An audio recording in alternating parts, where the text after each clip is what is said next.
Okay, so here is my little domain diagram that I've drawn in the past for you guys, and I just wanted to add that in a domain environment, the common type of environment that we're in, we may be dealing with a lot of computers.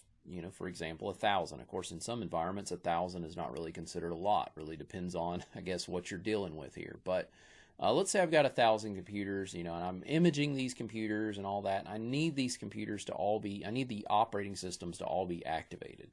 So Microsoft gives us various ways to do this, okay?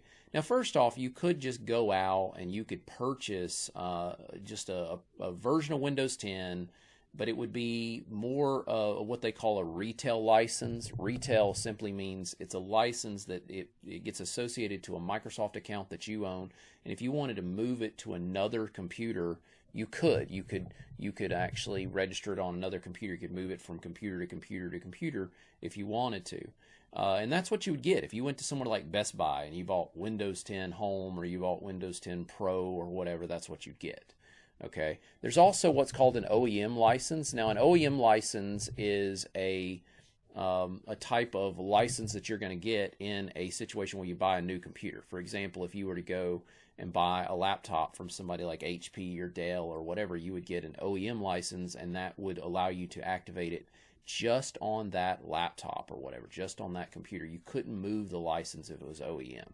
And of course, the next is called a volume license, and this is pretty much what Microsoft wants you to focus on in regards to their enterprise products.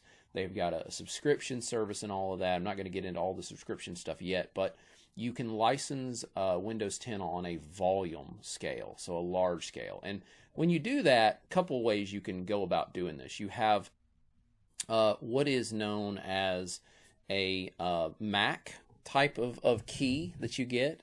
A MAC stands for multiple activation key, multiple activation key.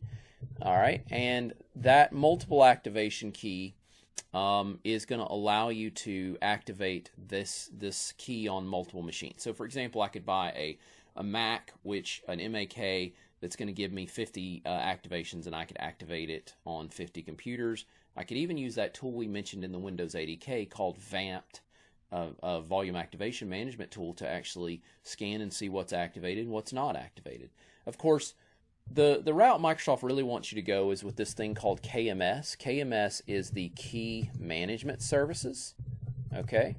And the Key Management Services is a type of server that you can set up in your environment that's going to help you manage all of your activations. So you can actually put this on a server. Now, does it have to be a dedicated server? Not necessarily. You could actually put this on a server that has multiple jobs if you want to. You can put it on a domain controller, you can put it on a file server, you can put it on this DNS server, but I'm drawing it as a separate server here. Okay, so this KMS server, there is a requirement. In order for you to set up a KMS server in your environment, there is a rule that we like to call the 25 or 5 rule. Okay, 25 or 5. Now, what does 25 or 5 mean?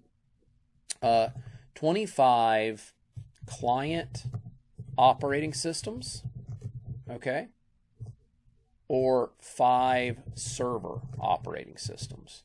So what that's basically saying is in order for you to use this KMS services, you must meet that criteria. You have to have what's called a KMS key that you register on their website with in order to use KMS. And if you meet that criteria, the 25 or 5 rule, then you can utilize KMS. If you don't have at least 25 client operating systems to activate or 5 server operating systems to activate, you can't use KMS, okay? But once you set up KMS, KMS is actually going to boot up. It's going to register with DNS who it is, all right, so that DNS knows what KMS's IP address is and all that. And then at that point, your clients, when they get imaged or whatever, they can boot up and they can find KMS. They'll query DNS. DNS will point them to who KMS is, and now they can go over to KMS and they can get activated.